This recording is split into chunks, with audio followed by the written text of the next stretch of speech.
passei 9 meses, 10 meses aqui trabalhando junto com a Esperança aqui de Orlando e agora a gente está nesse caminho de desenvolvimento e de plantação para a,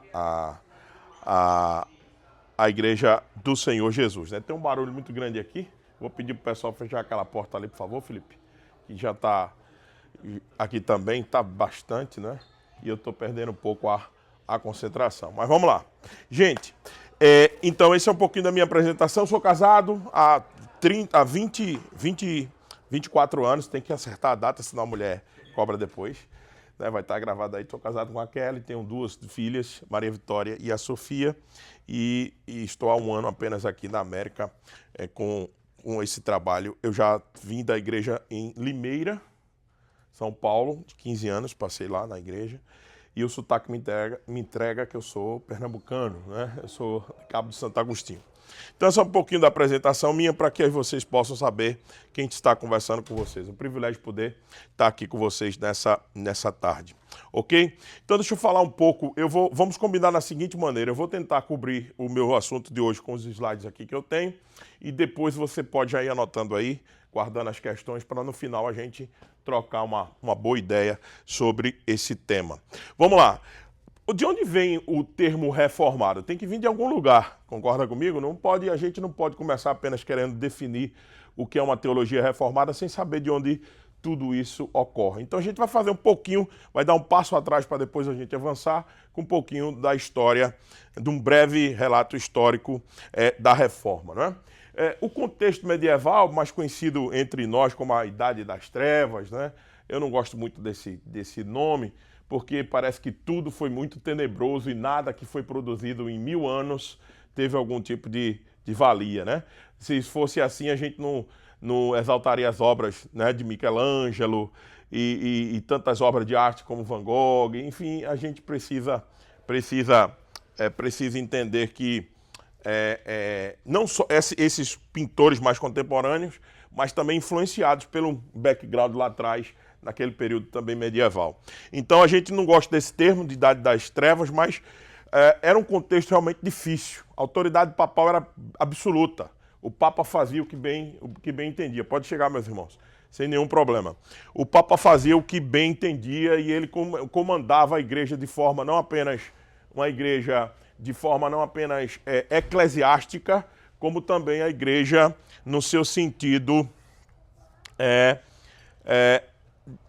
a igreja não, ele no seu sentido social e político. Tanto é que até hoje ele ainda tem em si o controle da igreja, entre aspas. Hoje a igreja está muito mais politizada do que naquela época e ainda é um representante de Estado, como é o caso ainda do Papa, que é o representante do Vaticano. Não é? Então, mas naquela época era uma coisa que realmente incomodava bastante. A palavra estava subordinada à igreja. A venda de indulgência era uma coisa que acontecia aos montes. Venda de indulgência era compra realmente de pedaço de terreno no céu para salvação, conquista de salvação apenas por mérito. A palavra estava subordinada à igreja a ponto de que as missas eram feitas em latim, para você ter uma ideia. Né? Então como é que o povo ia entender? Às vezes o povo não culto não conseguia compreender as missas. Como é que eles iam ter acesso à palavra de Deus se aquilo que estava sendo falado era uma coisa incompreensível? Então era uma situação muito delicada que enfrentou a Igreja de Cristo nesse tempo. A igreja estava subordinada a toda essa estrutura de homens, pecadora. Não é? A mediação era feita por homens, não era por Cristo até hoje. Por isso que ainda é uma cultura muito forte dos santos intercessores da Igreja Católica, Católica Romana, de onde vem essa prática, né, de homens intercederem pelas pessoas, né, ao invés de Cristo ser o único intercessor. E a salvação era pelas obras, né? Você tinha que praticar muita caridade, você tinha que abençoar muito a igreja, você tinha que contribuir demais, exacerbadamente com a igreja. Hoje a gente tem escândalos, a gente tem assim, notícia de muitos escândalos que fazem na parte financeira das igrejas. Em Roma, naquela época, também não era nada diferente, ou até pior, não é?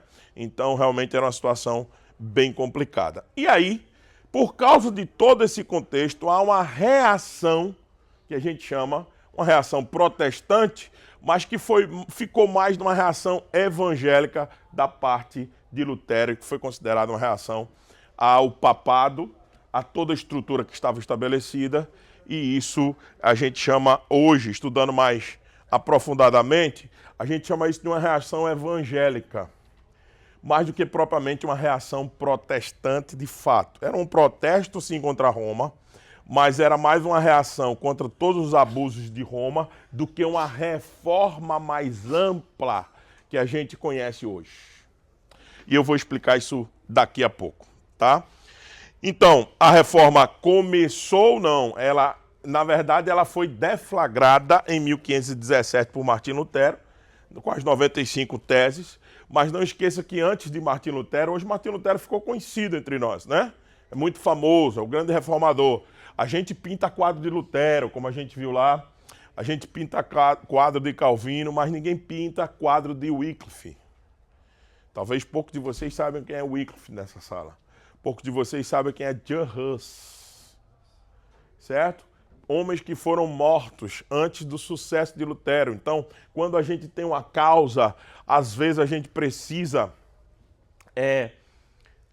que pessoas morram por aquela causa para que ela aconteça. E às vezes a gente não está disposto a fazer muito isso.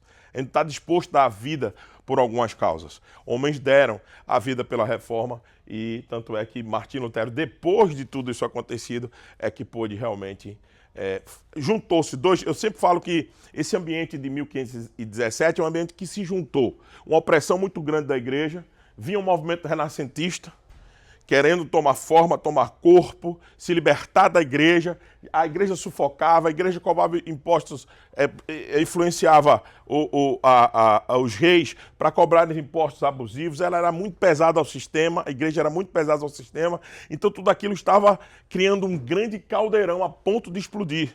E aí vem o Renascimento e também vem Martim Lutero, que houve um apoio do rei Henrique. E aí esses universos, esses ambientes se encontraram para que a reforma fosse não apenas eclesiástica, mas também social. E aí vem e rompe com todo o modelo estabelecido quando Lutero estabelece ou fixa na porta do castelo de Wittenberg as 95 teses contra o papado, contra a Igreja Apostólica Romana. O protestantismo se dividiu logo de começo, eu disse que ia falar sobre isso. Se dividiu no colóquio de Marburgo, na Alemanha, de 1529, a questão central era a ceia do Senhor. Eu digo sempre o seguinte, que em 1521, na dieta de Worms, a reforma se consagrou. Foi na dieta de Worms. 1517 era, sabe aquele ato de protesto que você vai na rua e grita e tal, mas a lei não muda ainda? É apenas um alvoroço?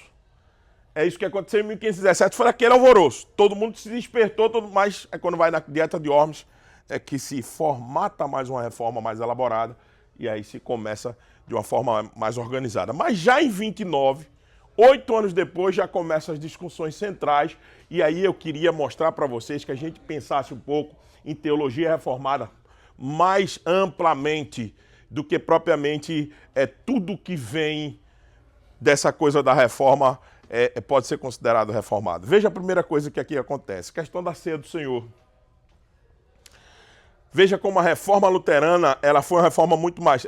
Ela é considerada, claro, protestante, mas ela foi mais uma reforma mais evangelical do que propriamente uma reforma propriamente dita. Lutero ficou na metade do caminho em questão da ceia. Como é que era a ceia? A questão da ceia é central para nós, sacramento. Nós estamos expondo, quando a gente está tomando o sacramento, a gente anuncia a morte do Senhor até que ele venha, diz a palavra do Senhor. Não é qualquer coisa que a gente está fazendo, a gente não pode brincar na ceia. Não é? A gente não pode ter esse comportamento leviano com a ceia. Não é qualquer coisa. Então veja, num ponto tão central desse, de sacramento, que é uma das coisas da marca da verdadeira igreja, a verdadeira administração correta dos sacramentos, tá certo? A pessoa tem um problema sério desse. Então o que é que ocorre? A Igreja Católica Romana tinha a doutrina da transubstanciação. Ela dizia que quando o padre pegava a hóstia e orava, aquilo se transformava no corpo de Cristo. Substancialmente. Ele não podia nem morder. Se lembra que a gente era ensinado, quem foi católico aqui sabe, que era ensinado não morda a hóstia. Né? Era assim? Então, porque aquilo era o corpo verdadeiro de Cristo. E o sangue, o cálice, transformava no sangue, só quem bebia era o sacerdote. Não é assim? Já com Lutero, ele vai só até a metade. Ele diz, não é o corpo de Cristo, mas é a consubstanciação. E Cristo está com os elementos, e ao passo que você come também dele. Então houve uma... Aí vem Zwinglio e diz assim nesse colóquio, nada a ver. Isso aí é só questão de memorial. É apenas um memorial, a gente está fazendo comemoração, como a gente comemora um dia, não é? Qualquer gente se lembra da morte de Cristo. Aí vem Calvino e diz, não também. Calvino diz, não senhor, nenhuma coisa nem outra.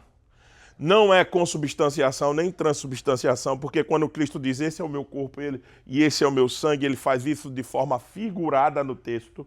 Era essa a interpretação calvinista. Tá certo? Então aquilo não se transforma em nenhum momento, nem trans, no corpo de Cristo, no sangue, não. Agora, a gente come aquilo de forma real. A gente se alimenta mesmo realmente. Tem ali um pão, substância sólida. Tem ali um vinho, substância líquida. Então você come de forma real, mas você não está comendo o Cristo propriamente dito. Agora você está com esse ato infundindo graça e fortalecendo a sua alma. Por isso que Calvino dizia que a gente come ali de forma real e espiritual. É assim que a gente come a questão da ceia do Senhor.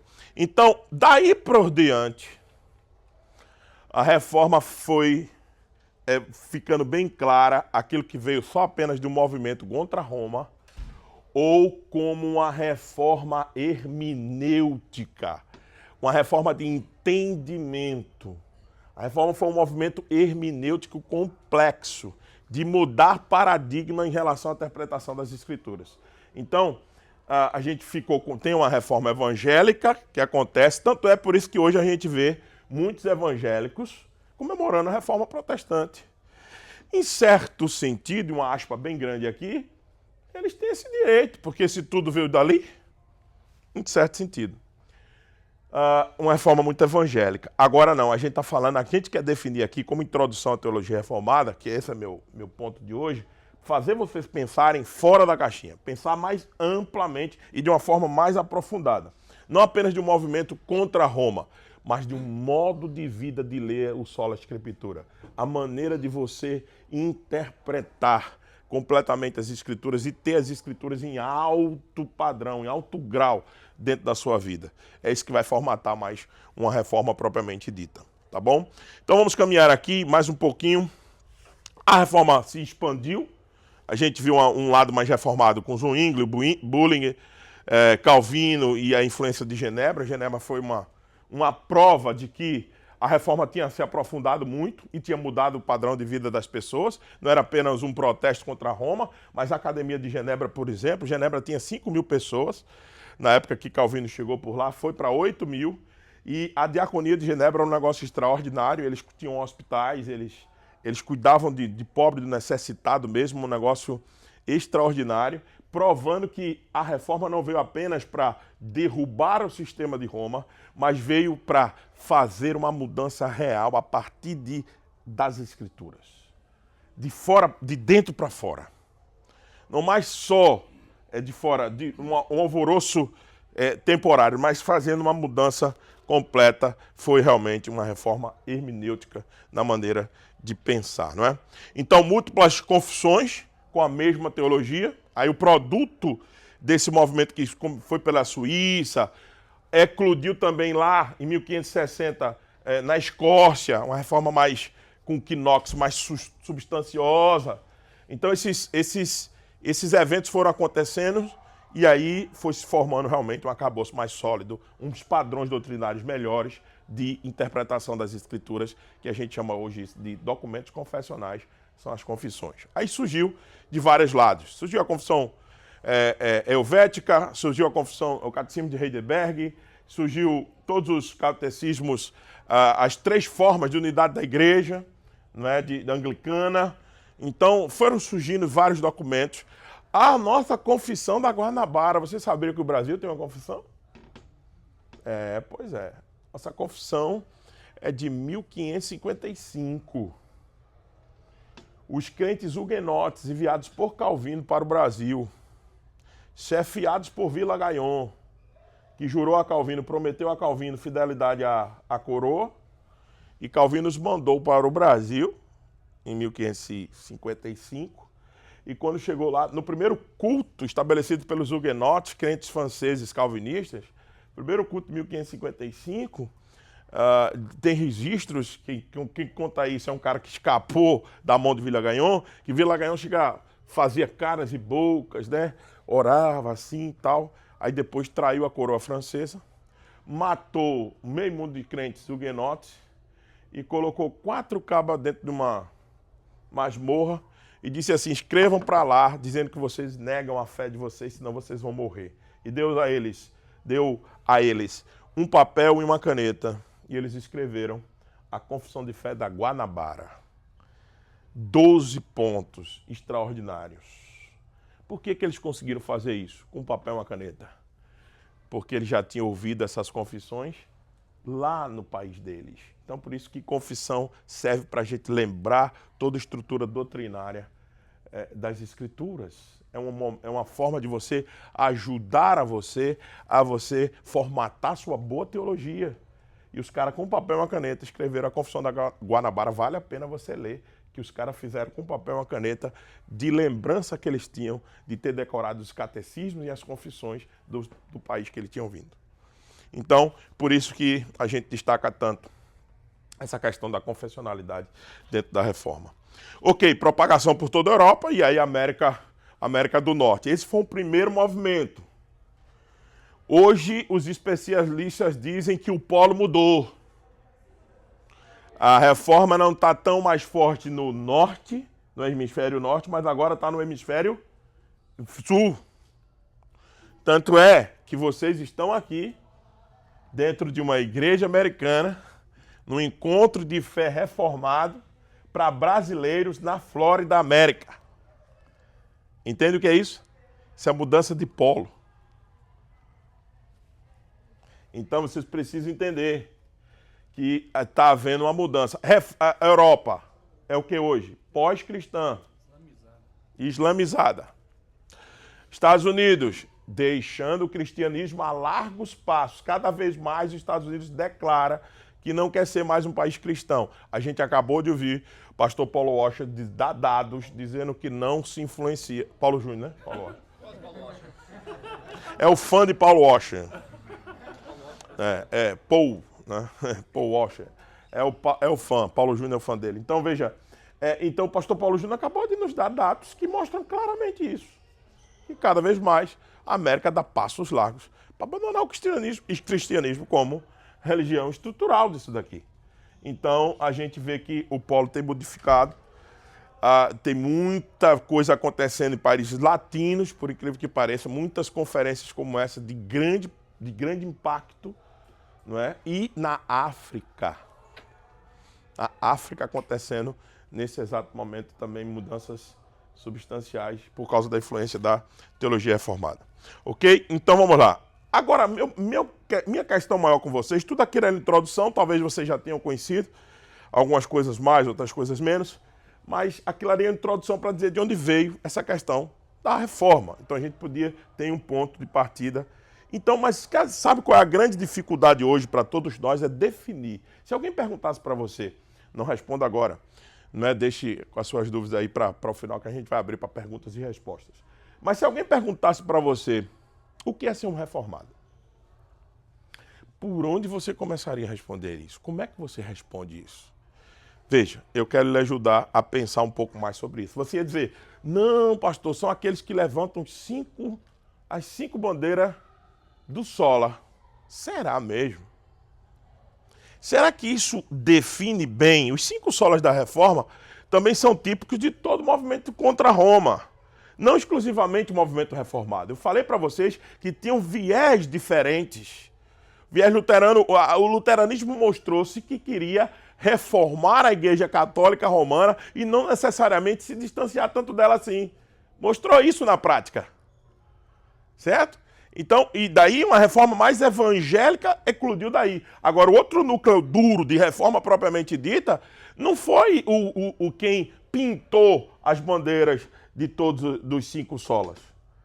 A reforma partiu de 2 grandes solas.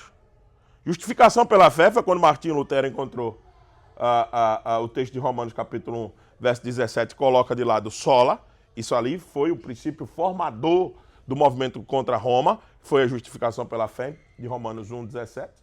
Mas o outro princípio que formatou completamente os reformados foi o sola scriptura. Aí sim. Mas sola fide, sola gratia, sola deo gloria, solus Cristo.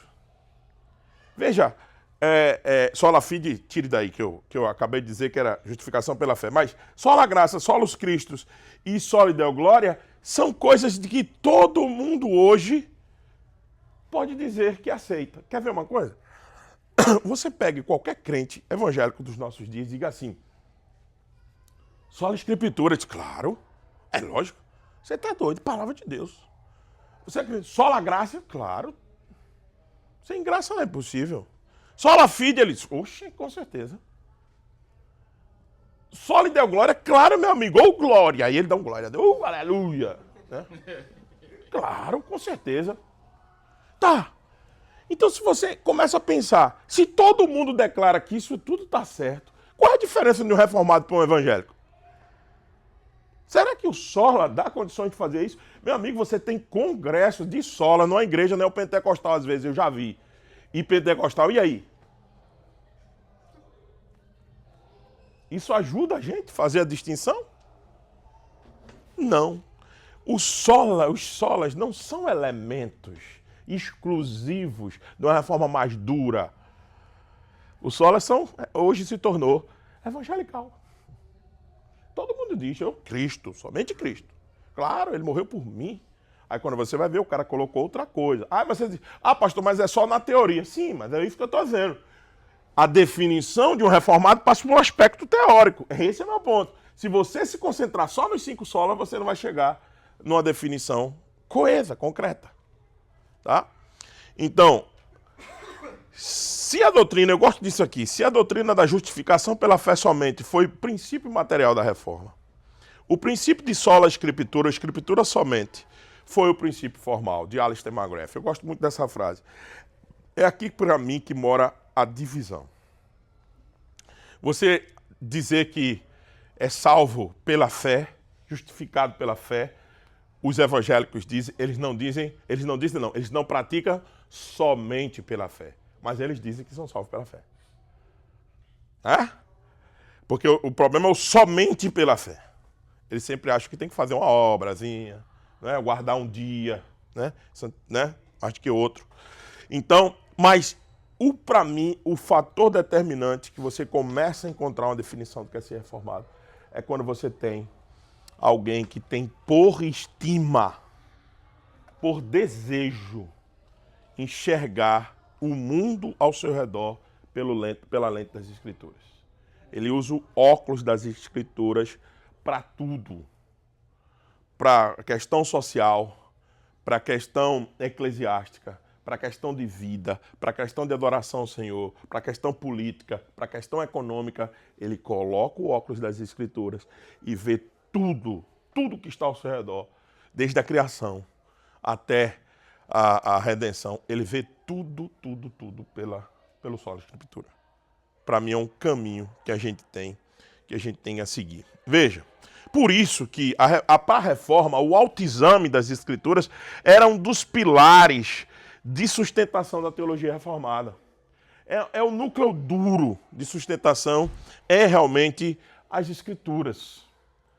Veja, a aceitação, né, faltou o som ali, da autoridade suficiente das Escrituras para nos falar do Trino Deus, do homem e de toda a realidade existencial.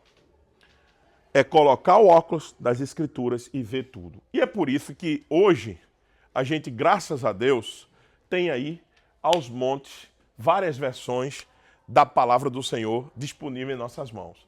Às vezes a gente a gente entende que até tem um certo exagero, né? Por causa da comercialização, Então tem a Bíblia da mulher que chora, da mulher que ora, da mulher que cozinha, do homem que vai trabalhar, que, né?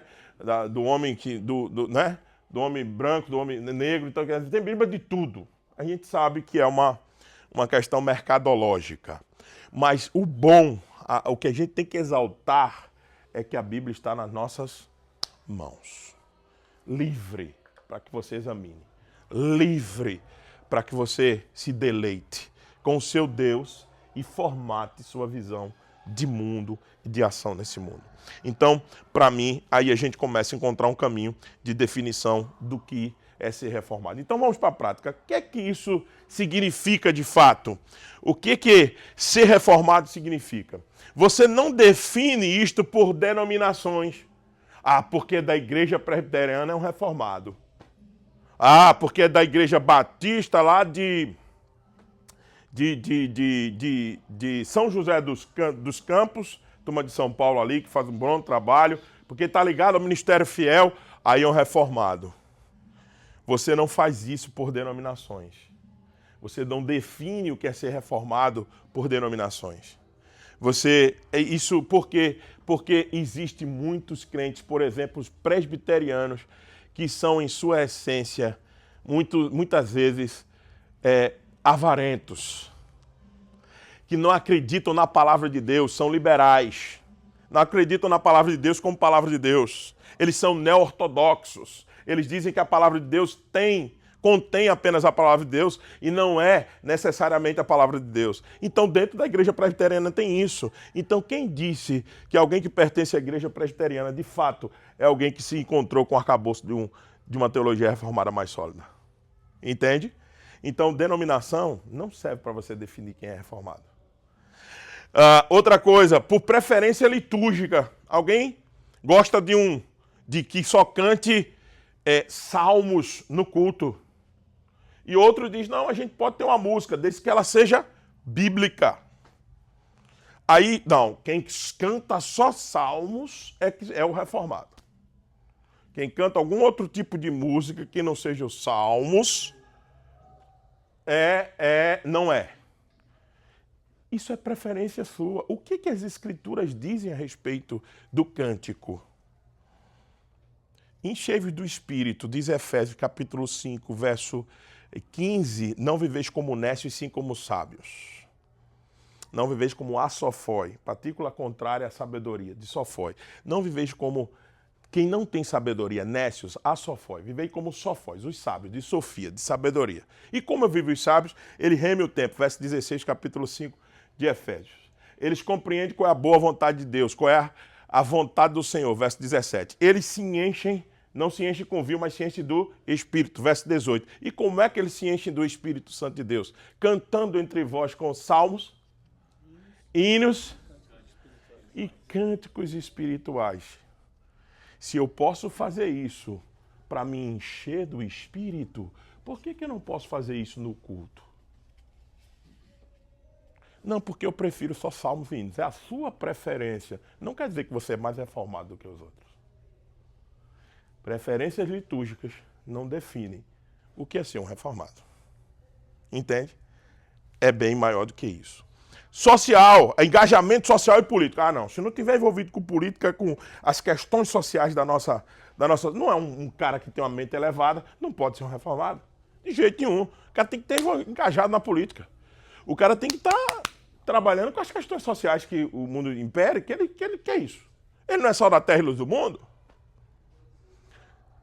Calma.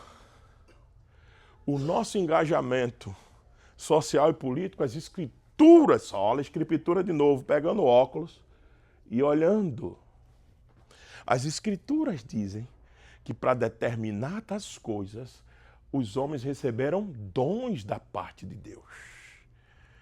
E que muitas vezes, nem todos estão aptos para todas as coisas.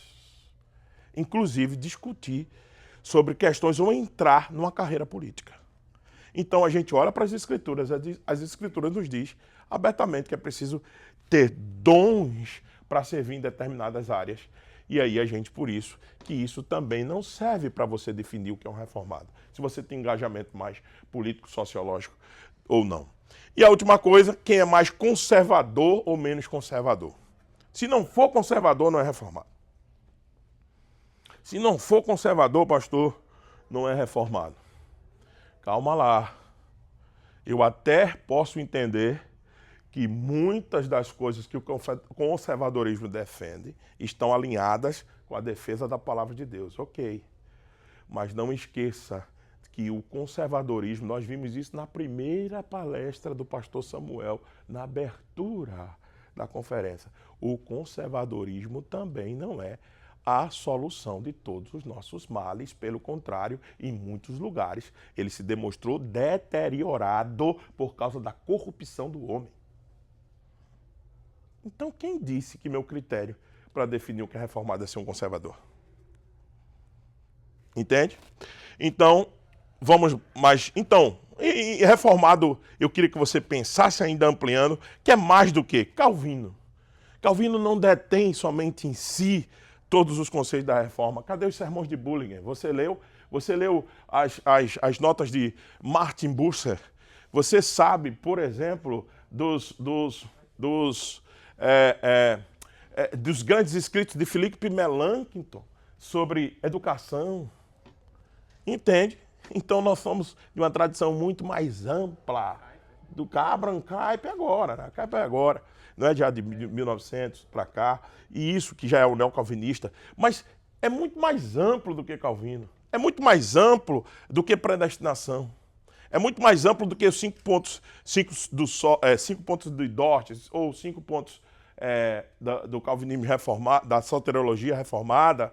É muito mais amplo do que os 5 solas. Então eu queria que você abrisse e tentasse expandir. Claro, isso aqui é uma introdução à nossa soteriologia. Ok, concordo com você. Mas você resumir a reforma a essa somente as partes soteriológicas, a parte soteriológica você não entendeu. É muito mais amplo.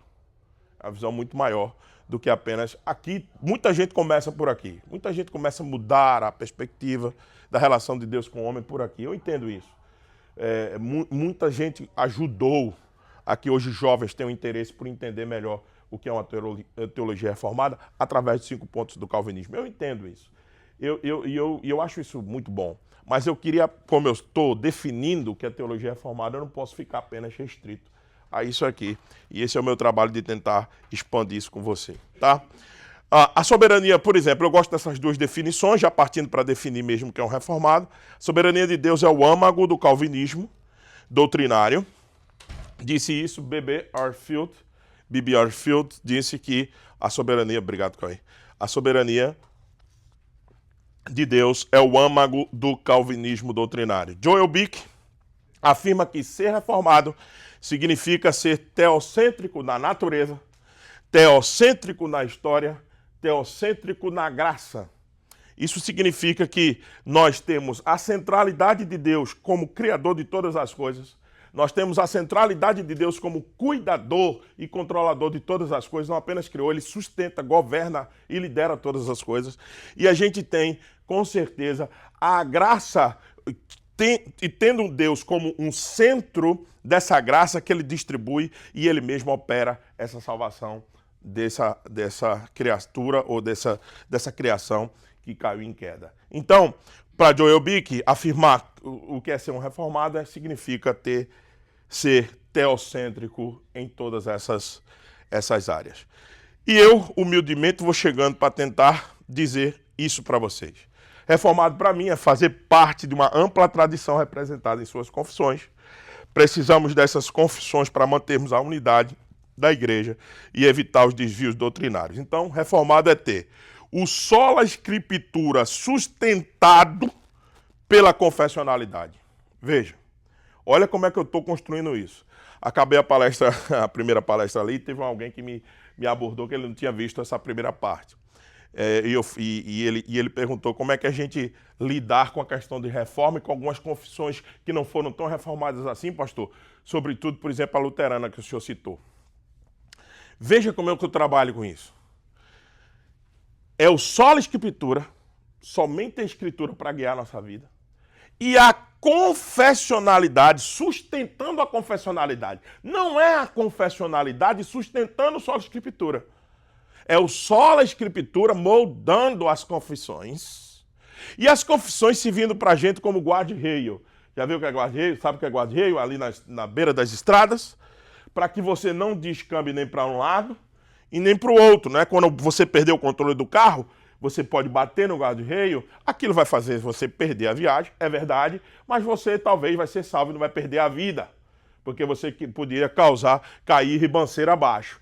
Então as confissões é para que você mantenha-se dentro da linha, para que você não caia, por exemplo, para o evangelicalismo moderno, para os movimentos neopentecostais, para que também você não venha para o outro lado, para o liberalismo teológico, para o desvio, né, desse lado de cá da neortodoxia, para que você se mantenha. O que são os neortodoxos? Aqueles que dizem, eles não tiveram coragem de afirmar como os liberais, que a Bíblia não é a palavra de Deus. Eles disseram assim, a Bíblia contém a palavra de Deus. Como é bonito, né? Mas herege do mesmo jeito. Então, veja só. O seguinte é, para que você não desvie por esses caminhos. Então, por que a gente acredita que a confessionalidade é importante? Porque, meus irmãos, esses homens se debruçaram para estudar a palavra de Deus e nos ofertar uma maneira de interpretar as Escrituras com maior segurança. Se eu quero que a palavra de Deus molde minha vida, eu preciso ter certeza que eu estou interpretando de maneira correta. Concorda comigo? Então, as confissões é uma forma de nos ajudar a saber, ou pelo menos dialogar com aquelas fontes que a gente está no caminho certo. Ok? Então, veja, para mim, ser reformado é ter o sola Escritura sustentando uma confessionalidade, não é o contrário, que destaca a soberania de Deus em todas as coisas, não só na salvação do homem, mas como imperativo para a sua missão no mundo. Um reformado ele está comprometido em ler as coisas do mundo pelo óculos das Escrituras, tendo a confessionalidade, como eu já disse, para guardá-lo, mas, sobretudo, ele não perde o foco na missão. Quem evangelizou o mundo foram os reformados no seu começo. Quando a reforma eclodiu, não veio apenas um movimento de interpretação das Escrituras, mas veio um movimento missionário junto.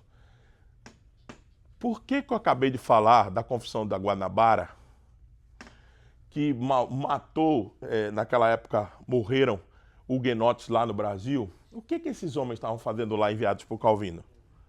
Curtir o carnaval não tinha ainda. Certo? Ver a paisagem do Rio de Janeiro, ninguém tinha descoberto tudo aquilo ainda. Eles tinham ido lá para fazer o quê?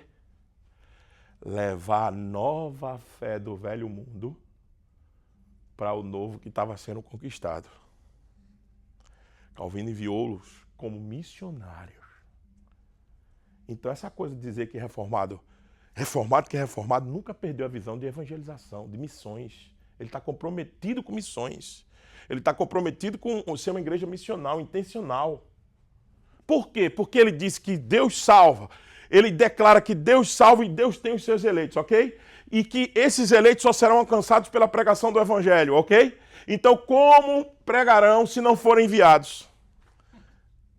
E como ouvirão se não há quem pregue?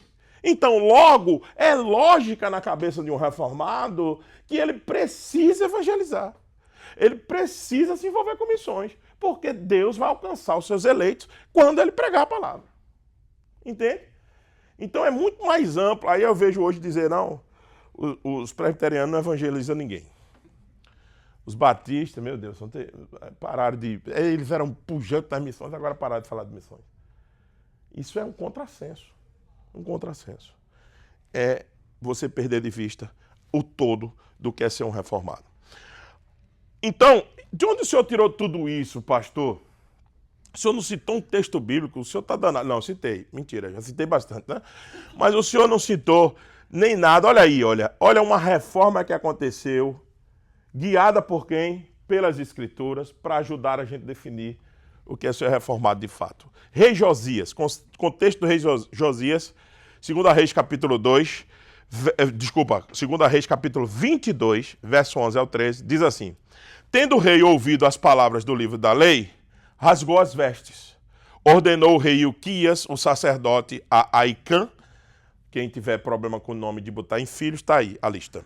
Filho de Safã, a Acabor, filho de Micaías, a Safã, o escrivão, e a Asaías, servo do rei, dizendo: ide e consultai o Senhor por mim. Veja, o rei mandando que fosse consultar o Senhor. Para quê? Pelo povo e por toda Judá acerca das palavras deste livro que se achou. Você só acha aquilo que está o quê? Perdido, jogado num canto. Está lá no palácio, começam-se o Josias, com 8 anos de idade, assume o reinado, e com o tempo ele vai se familiarizando com os livros do palácio, e alguém mostra o livro que estava lá, jogado às traças, e começa a ler. O rei disse: opa, isso daqui é contra nós. Vem cá os sacerdotes, consulta a Deus se a gente não está em pecado. Porque esse livro foi achado. Diz o quê? Porque grande é o furor do Senhor, que se acendeu contra nós. Que são palavras de quem? Do rei, que se acendeu contra nós. Porquanto nossos pais não deram ouvido às palavras desse livro, para fazerem segundo tudo quanto nos está escrito. Por que você está de amarelo lá? O amarelo é atenção. Existe uma palavra que você precisa olhar para ela. Vermelho, nunca deixe que a palavra do Senhor seja esquecida, jogada lá, perdida. E verde, por que você quer a palavra do Senhor? Para fazer tudo segundo o que Ele vos tem ordenado. Entende? Como é que começou a reforma de Josias? Ele resolveu fazer uma campanha do jejum e oração no Monte Santo? Não.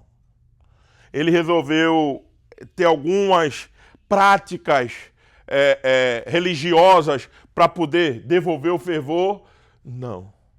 O que é que aconteceu? O encontro com a palavra de Deus. É isso que faz a gente viver de maneira reformada, de maneira modificada. E é isso na essência do que é ser o reformado. Como é que o reformado, então, pensa Cristo? Algumas coisas. Cristo, igreja e escatologia, para a gente encerrar e deixar vocês perguntarem. Como é que a gente pensa Cristo? O reformado, a teologia reformada pensa Cristo como o centro de toda a redenção. Ele é o mediador entre nós e Deus. A gente vê nele o tríplice ofício, os 3 ofícios, profeta, sacerdote e rei. Ele prega a vontade de Deus quando esteve entre nós e agora prega através daqueles que ele envia e seu Espírito os auxilia. Ele é sacerdote, ele realizou a expiação e intercede por nós. Ele reina sobre o universo e restaura a ordem criada. Veja, o Senhor reina sobre o universo e veio restaurar aquilo que foi perdido. Entenda bem uma coisa. Nós fomos criados em que dia? Nossos pais, é verdade, foram criados em que dia? Sexta-feira. Sexto dia. Ok? O que é que eles fizeram no primeiro dia?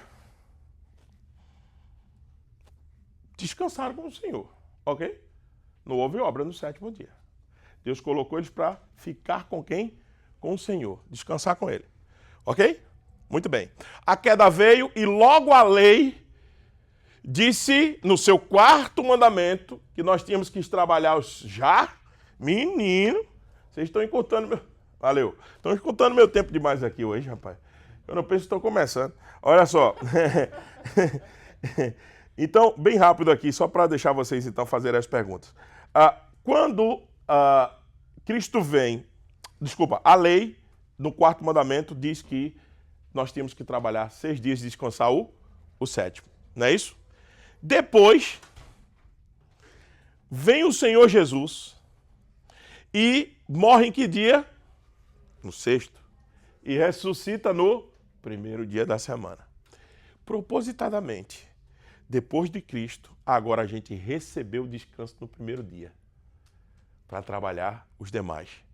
Ele restaurou a ordem de quem? De antes da queda, antes de Gênesis 3. Hoje a gente descansa o primeiro e trabalha os 6 últimos. quem fez essa restauração das coisas. Por isso que não é sem propósito que o apóstolo Paulo diz assim, aquele que está em Cristo, nova criatura é. As coisas velhas se passaram, eis que tudo se fez novo, porque há uma recriação em Cristo como Rei do universo. Entende? Isso que eu acabei de dizer para você está totalmente baseado em João capítulo 20. Ele ressurreto, aparece, paz seja convosco. Depois de 7 dias, na contagem é 8 dias, porque ele contava o dia que começava. 8, domingo de novo. Depois, a segunda ou terceira vez, apresentou-se para Tomé. Vem aqui, bota o dedo aqui. Então, depois Paulo entendeu isso, começou a se reunir no primeiro dia da semana, Atos 20, verso 7. E esticou o discurso no primeiro dia da semana, depois da ceia do Senhor também. Então, a gente recebeu a mudança. Não foi Constantino, que nada que fez isso. A igreja já começava a se reunir por ela mesma no primeiro dia da semana, porque ela tinha visto que Cristo refez a ordem inicial da criação. Então, tudo que a gente faz é olhar para Cristo como aquele que restaura todas as coisas. Ele é o que reina, tanto de forma espiritual como no mundo físico, não é? Ele domina sobre todas as coisas. Efésios capítulo 1, verso 20 a 22 prova isso. E a gente olhando um pouquinho como o reformado olha para a igreja, na sua natureza a igreja é a comunidade dos eleitos, chamada para adorar e proclamar o evangelho. Nós não temos outra função a não ser adorar o nosso Senhor e também proclamar o seu evangelho. Como igreja a gente faz isso. O sacerdócio universal dos crentes. Todos os crentes são sacerdotes. Não há necessidade de intermediários para interceder junto a Deus. Isso para nós é caríssimo. O Senhor garantiu agora o livre acesso à presença de Deus. A reforma protestante lutou contra isso, contra apenas algumas pessoas ter o privilégio de ascender à presença do Senhor e você ficar na mão de padres e papas mesquinhos e mercenários. Não, agora nós estamos livres. Eu contei na primeira palestra que eu estava um dia num culto de oração e com toda a igreja lá, a igreja presente, ou aqueles 4, 5 gatos pingados que vai no culto de oração, eu acho que é normal nas igrejas por aí. Infelizmente, todo mundo quer a benção, mas orar ninguém quer. Então, veja só, eu estava com aquele grupo lá e um diácono disse assim, pastor, eu não acho que o senhor devia dividir as orações para a gente fazer, não. Eu disse, por quê? Porque a gente que aqui quer ser abençoado. Mas o que eu não estou entendendo, meu irmão? Eu disse, não, o senhor é o anjo da igreja. Só o Senhor tinha que orar pela gente. Eu digo, pronto, desfez o sacerdócio universal dos crentes, que é tão caro a gente. Que é isso, rapaz? Cristo vem e abre um novo e vivo caminho e você quer fechar com legalismo. Entende? Não, todos nós temos livre acesso à presença de Deus em qualquer lugar. Sua palavra está na nossa mão. A gente pode ler, orar e entrar na presença do Senhor. E para irmos para o fechamento aqui, o que é a igreja? Como é que a igreja reformada olha para a igreja? Ela tem os meios de graça e a gente não abre mão da palavra e dos sacramentos como meio de graça, mas a gente não abre mão, meus irmãos, de uma das marcas da igreja, que além da palavra e dos sacramentos, é a disciplina eclesiástica. Veja, isso quem é que diz? As Escrituras. Mateus 18 mostra para nós isso. Quem foi que estabeleceu o rito? O próprio Senhor Jesus. Se teu irmão pecar, vai até ele. Se ele te ouvir, conhece teu irmão. Se ele não te ouvir, leva 2 testemunhas. Se ele não ouvir essas 2 testemunhas, leva-o para onde? Para a igreja. Que igreja? Igreja corpo espiritual. Todo mundo quer achar que aquilo é igreja corpo. Não, senhor. É igreja instituição mesmo. É igreja corpo físico. É a liderança da igreja. Chega lá e a liderança confronta o cara e ele não aceita, considera o quê? Gentil e publicano. Isso é disciplina eclesiástica. Deus ama. Hebreus 12. Deus corrige a quem ama. Então nós não podemos abrir mão, um reformado não abre mão dessa questão da disciplina eclesiástica como marca na verdadeira igreja. Isso pode ser comigo, pode ser com um pastor, pode ser com qualquer um. Temos que passar pelo processo disciplinar, não tem isso? Porque isso é bem para nós. Paulo, em 1 Coríntios capítulo 5, Paulo sabe, descobre, Paulo está para lá, para o lado de Efésios, provavelmente, se eu não me falha a memória agora, e ele ouve falar de que em Coríntios um rapaz estava deitando com a mulher do pai dele.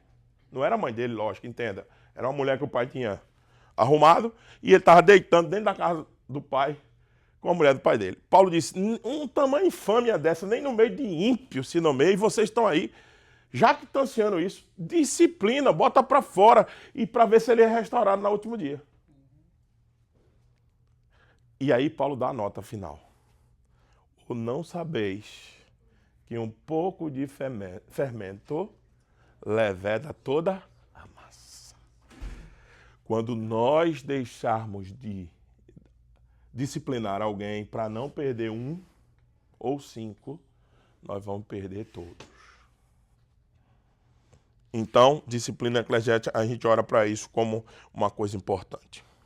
E o princípio regulador do culto, somente o que é ordenado na Bíblia deve ser praticado no culto. Isso a gente não abre mão. Culto não é show, não é apresentação de talentos. Culto é para glorificar o nome do Senhor através de uma oração de confissão, de oração que reconhece, que adora o Senhor, mas que canta louvores bíblicos a Ele e que está ali para ouvir a palavra do Senhor. Então isso é culto. O restante é excrescência.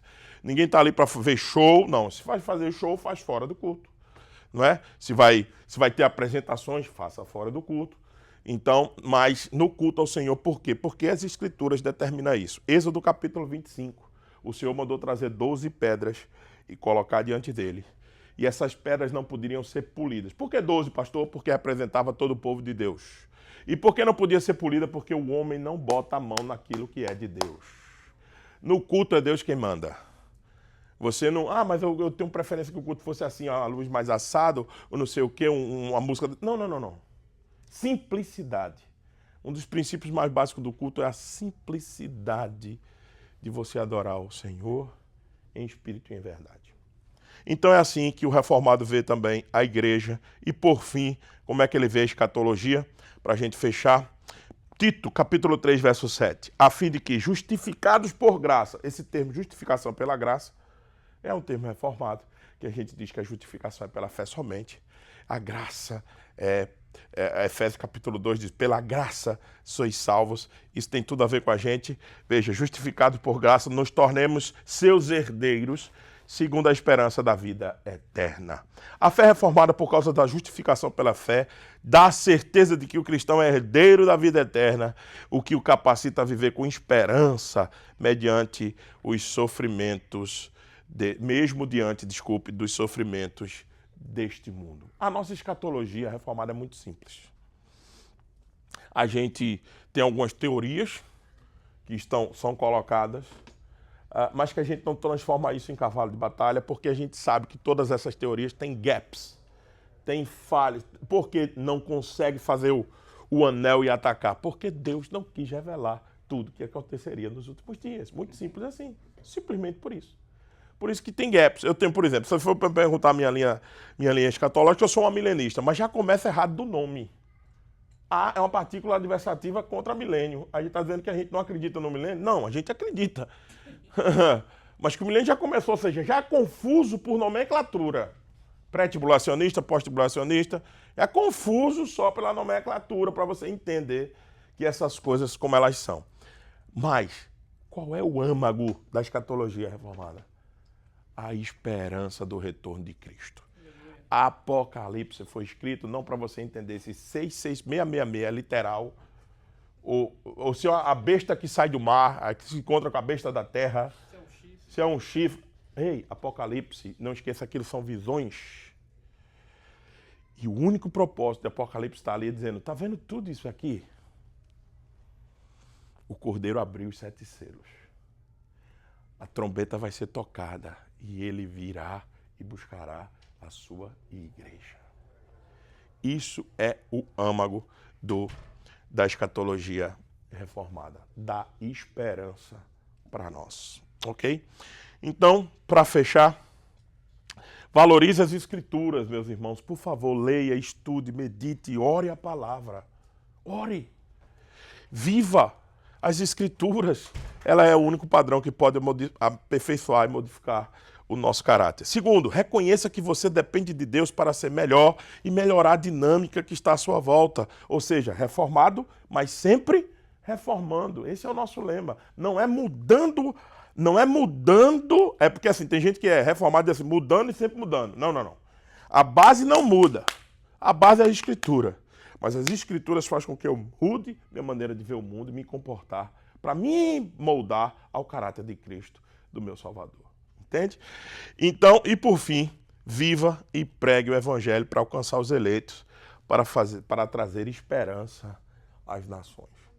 Os reformados estão comprometidos com a pregação do Evangelho. Vocês precisam entender isso. Porque como ouvirão se não há quem pregue, como pregarão se não forem enviados? O crer pelo ouvir a palavra do Senhor, a gente precisa voltar a enfatizar isso. Porque quanto mais eu estou envolvido em testemunhar do Evangelho, mais eu estou firme nessa fé. Quanto mais eu deixo de anunciar a fé, que eu digo servir, mais enfraqueço nela. Testemunhando do Evangelho, eu posso viver melhor a minha fé. Tá bom? Gente, eu já estourei o tempo, mas enquanto ninguém bota a gente para fora, aí eu vou dar chance da gente fazer uma pergunta, tá bom? Ou uma ou duas no máximo, mas a gente vai voltar para lá logo. Por favor, meu irmão. Eu vou me prender naquilo que o senhor falou sobre liberalismo e, vamos dizer, conservadorismo. Tá. A gente sabe que dentro da própria Bíblia existem assuntos que são extremamente claros, interpretados de maneira igual, que confere a fé e a crença. Existem questões que entram em interpretações, né? Algumas divergências, né? Pedro e Paulo, aquela história dos gentios, dos eleitos, enfim. Como o senhor vê dentro da teologia, da visão reformada, essa questão do liberalismo e do conservadorismo entre as igrejas reformadas e, vamos dizer, as pentecostais e neopentecostais? Porque às vezes o que a gente percebe? A gente percebe que as neopentecostais, elas são muito mais conservadoras em usos e costumes do que as reformadas. E as reformadas têm o conhecimento básico e bíblico, porém, em muitas situações são mais liberais. Então, como fazer esse entendimento? Como, por exemplo, as neopentecostais, elas deixam de lado a interpretação correta da Bíblia, só a Escritura, Isso. e começam a viver usos e costumes. Então, isso. Eu não ouço uma música que não seja de Deus, eu uso uma roupa que é de crente, o pastor não usa bermuda, a irmã tem que... E aí você começa a criar aquilo.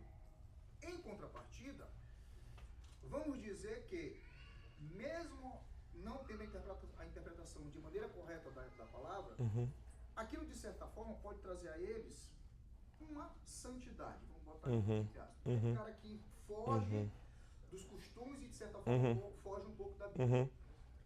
Em contrapartida, muitas reformadas que se perderam, como Suíça, Escócia, né, igrejas que hoje se fecharam e viraram um bar, boate, etc. Por quê? Porque se tem a interpretação correta da Bíblia, mas o liberalismo acabou tomando um pouco de conta. Como, por exemplo, eu fui criado na presbiteriana, andei por alguns caminhos de algumas igrejas e voltei um pouco para, vamos dizer, uma teologia reformada, mas não dentro de uma presbiteriana, né? Certo, claro. Nem uma histórica. Mas eu percebo que a minha visão enquanto cristão do passado mudou. Certo. Então, a ideia é que, por exemplo, o crente não pode beber uma cerveja. Se você falar isso para um batista ou um neopentecostal, você está com demônio e você está errado. Mas se você conversa com um reformado, uma cerveja não te tira da tua santidade.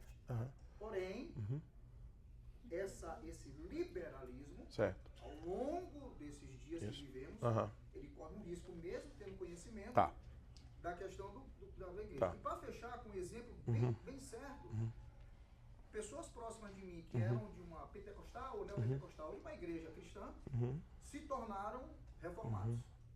Certo? Em contrapartida, enquanto ele era pentecostal, vamos dizer assim, e ele lembrava da vida que ele tinha, que não bebia álcool, em hipótese alguma, quando ele se tornou reformado, ele disse que ele já poderia beber alguma coisa. E quando ele era pentecostal e não escutava Iron Maiden, como ele tocava Iron Maiden, quando se tornou reformado, ele coloca como The Number of the Beast, Red, que não pode ser mais, pode ser o que for, mas é representação demoníaca. Então, como a gente equilibra essa visão do reformado, um pouco no liberalismo, e o pentecostal dentro desse conservadorismo exacerbado? eu queria começar trocando os nomes que você deu. Ao neopentecostal, eu chamo que você acabou de descrever com os seus exemplos, partindo da sua própria definição, eles são legalistas, os neopentecostais.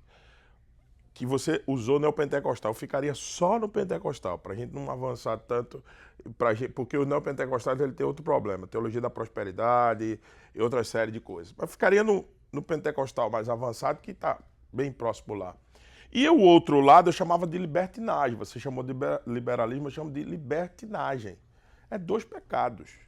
Nós não estamos falando de alguma coisa que esteja boa no seu exemplo. Todos são pecados, de um lado ou de outro. O legalismo é quando você acrescenta a única fonte de salvação, que é Cristo, tudo ao redor, como usos e costumes que você mencionou, como roupa, como eu me visto, o que eu como, o que eu bebo, o que eu deixo de fazer. Então todas essas coisas são... O legalismo diz assim, não, você tem Cristo e mais esse pacote. Isso é legalismo. Legalismo mesmo. Isso é prejudicial. Agora, se lembra que o reformado é moldado pela visão de sola escritura? Quando o sola escritura está bem amadurecido na gente, a gente entende que a justificação é pela fé, mas o fruto dela é a santificação. Então, eu vou saber o limite da minha liberdade. E Paulo deixou isso muito claro.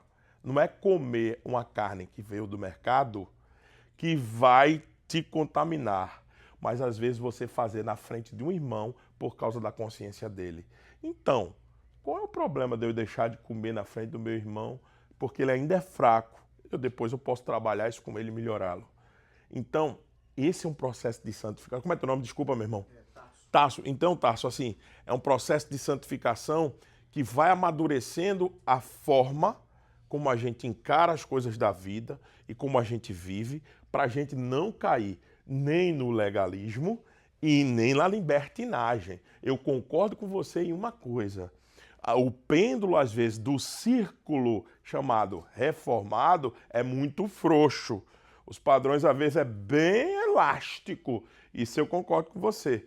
Mas não é porque tem um grupo que é assim que eu tenho que perder minha liberdade de comer o que eu quero, ou beber o que eu quero num ambiente que não traga escândalo para ninguém. Entende?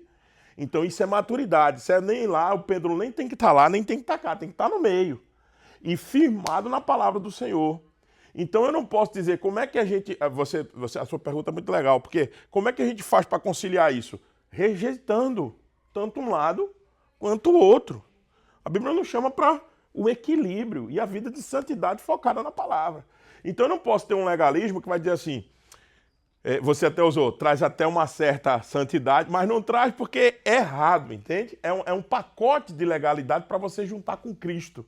Então isso não vai produzir coisa boa em você. Sabe por quê? Essa turma tem duração, a duração disso, esse efeito durador de usos e costumes na vida das pessoas tem prazo limitado. Não fica para sempre. Porque as pessoas também se cansam. Só aquelas que já cauterizaram as suas consciências e acham que vão se salvar por aquilo mesmo e acabou. Aí a salvação delas não é mais por Cristo, mas por aqui, na cabeça dela, por aquilo que ela usa, o que ela veste, a forma como ela se comporta, a roupa que ela usa, o que ela canta. Então ela diz, não, se eu cantar tal coisa, eu vou pro inferno. Então isso é a mente que cauterizou nesse lado. Agora, o outro lado, eu concordo plenamente que tem alguns excessos acontecendo no meio da turma reformada que me preocupa demais. Isso para mim é libertinagem. Libertinagem, sabe? Não é liberdade cristã, é uma libertinagem. Isso aí é perigoso e a gente tem que ter cuidado com isso para que a palavra nos molde e a gente continue sempre no caminho certo. Diga, meu irmão. Só para complementar os exemplos que o irmão estava dando. Claro. O texto de 1 Coríntios 6,12, eu acho que ele é bem didático. Paulo fala que tem uma diferença entre licitude e conveniência. Exatamente. As coisas são lícitas, mas nem todas me convêm. Perfeito. Conveniência de momento, como o pastor deu exemplo. Perfeito. Passar algo na frente do meu irmão que pode fazer no pecado. Perfeito. Entendeu? Perfeito. E até as coisas que são convenientes para mim. Perfeito. Também. Perfeito. Eu sei que eu não posso aquilo porque aquilo ali vai me dominar. Isso. Então, eu fico longe daquilo. Isso. Por exemplo, copo de cerveja. Isso. Eu sei que se copo, eu vou querer tomar 5, 6 copos. E vou voltar para aquela vida pregressa. Então não vá, né? Não faça, né? Não pratique. Não me convém. Um alcoólatra, usando o exemplo, se livrou, se libertou, aí porque ele encontrou a fé reformada e todo mundo ao redor dele que está ali toma alguma coisa, ele vai tomar? Claro que não, ele vai voltar com tudo que ele fez antes. Mas aí só entende que a coisa pode gringalar quando esse irmão que convive. Agora sabe que o pastor toma. Exatamente, exato. Aí você tem que, é por isso que eu estou dizendo, você tem que saber lidar maduramente para a gente não colocar pêndulos de um lado e pêndulos do outro. A gente tem que estar no centro. Veja, o texto que o irmão citou, até para interpretá-lo e vivê-lo, a gente precisa de maturidade. Quando é que as coisas me são lícitas e quando é que elas convêm? Depende muitas vezes do meu critério. Entende? Aí você tem que usar a palavra do Senhor para ver se o critério que você está usando para aquela coisa que agora te convém, mas amanhã não me convém. Não é assim. Ou convém ou não convém. Né? Aí, todas as coisas me são lícitas, ok. Mas nem todas me convêm. Eu quero saber quando é que a gente diz que uma convém ou não convém. Qual é o critério que a gente vai usar? Tem que ser sempre a palavra do Senhor. Por isso que eu volto a dizer. Você precisa se certificar que a palavra do Senhor lhe garante isso. Amém?